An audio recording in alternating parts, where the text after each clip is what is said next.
Welcome to the latest update program. The topic of discussion is India's first Gen Beta baby born.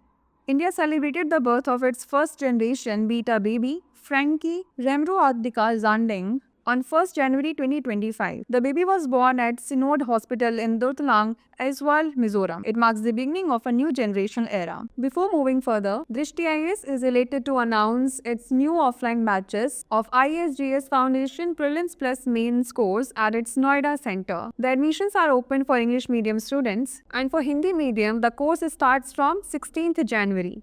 For more details, call us on 87501 87501. Let's discuss key details of Generation Beta.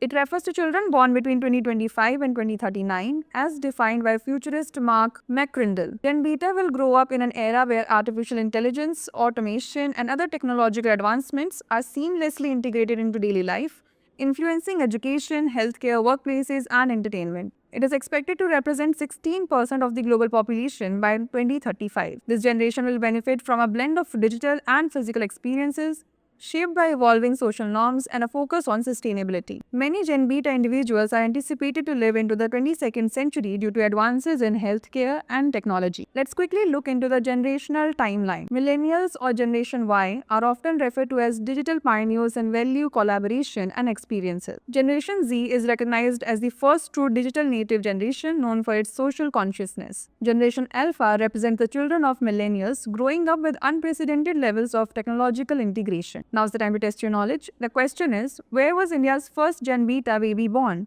Delhi, Aizawl, Kolkata, or Chennai? Send the answer to this question in the comment section. Thanks for watching. For more informative content, like, share and subscribe, and do not forget to press the bell icon to get the notifications.